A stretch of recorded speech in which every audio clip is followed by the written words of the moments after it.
My name's Rod McNeil. I'm the boat husband or the steward for the Saravan, and very happy to be so. I love this boat. It's one of the better ones around.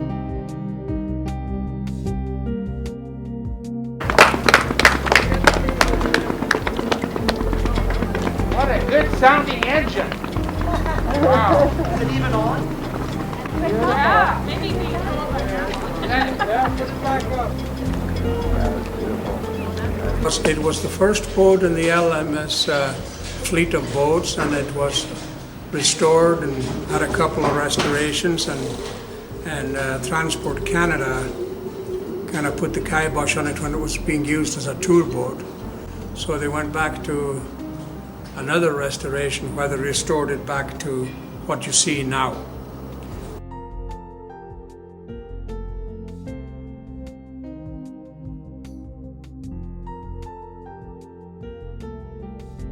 And they had Eric SANDILANDS involved in that. This is what the result is.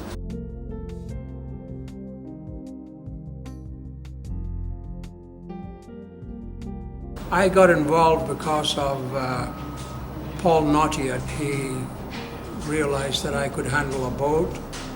He got Rob Pinkerton to sort of put me through my paces, and he realized that I could handle a boat, and that's when I became the steward to look after the Saravan.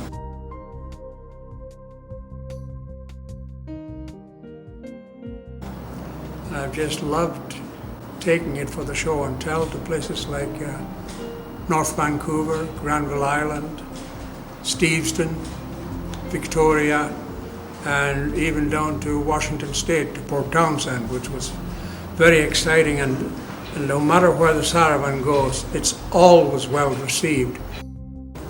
Every time the Saravan goes to Granville Island, we get some sort of an award, either best boat or best restoration or best work boat or something like that, because she's so well thought of.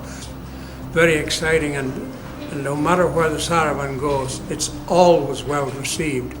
And more so with the Americans, because once they understood that it did a wartime service at ESQUIMALT Harbour, opening and closing the submarine pens, it was, the word got around really quick, and there wasn't a day that you didn't have 10 big burly Americans sitting on the stern of the ship swapping stories. So it's a very interesting boat. It's got a colourful history, and it's loved by everybody that comes on it. Well, the children love this boat because they have the storybook Tommy the Tug. And they ask what type of a boat it is, and you tell them it's a Harbour Tug. And they just love hearing that. And they're all over the boat, and the parents have a good time with them. And that would be, the children would be 60% of the interest. The other 40% of the interest is somebody that has been involved all his life with wooden boats in some capacity or other.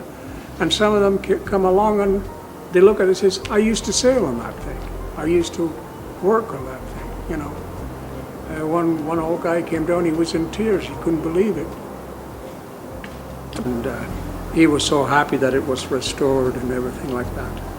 And, you know, you go down to Victoria and it's the same thing. The boat is really, really well thought of, and it's a great ambassador for this town, you know.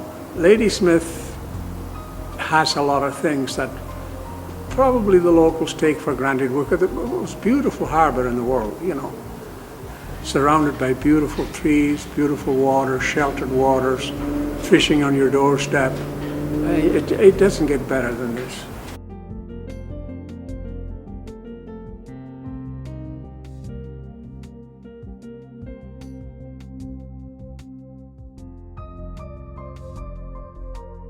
People ask me where I live. I tell them I live in heaven, and Ladysmith is the capital.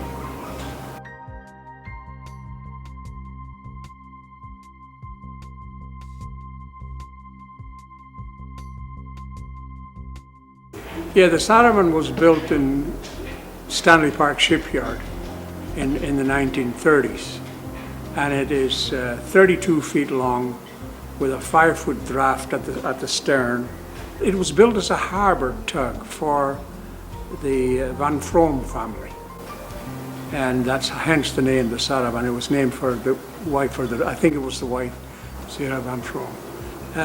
It's fair planking over oak ribs.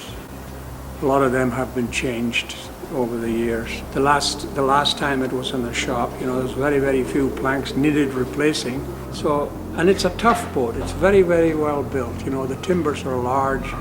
The planking is 2 inches thick. It's a very, very strong boat. And it was purpose built. It was built to drag the booms, the log booms around the harbour. And it probably had, in the course of a month, it would probably have 6 different operators. And they weren't too careful with it. So she's taken a beating all her life and she's still here. It's amazing. She was built with a Vivian, which was a huge block of iron between the engine and the flywheel. I think you had 2.5 ton up in the bow. And, where the accommodation is now. The bunks are there now. And the guys, if they had to sleep overnight, and they used to put a plank on either side of the engine and sleep there because it was nice and warm. And then the Vivian got taken out and they put in, I think it was a Jimmy. Yeah. After the war, they put a Jimmy in, I think, and that was in it until it was run up on the beach here to get, and when we got a hold of it. But the owner at that time wanted the engine, and there was a drum on the back end, on the stern here, and this capstan. This is the original capstan. It wasn't on there. There was a big drum here. So he wanted the drum on the engine, and he took it away, and he was going to set it on fire on the beach over there. So that's when we inherited it. He gave it to us for the taking, and he made us $500 or $600 donation to the society to get the restorations going.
I mean, I was involved in boats from the time I was 13.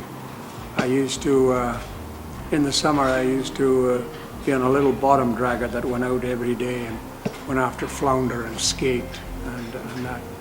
And I grew up with it, and it's never left me. I've changed professions, 3 times in my lifetime.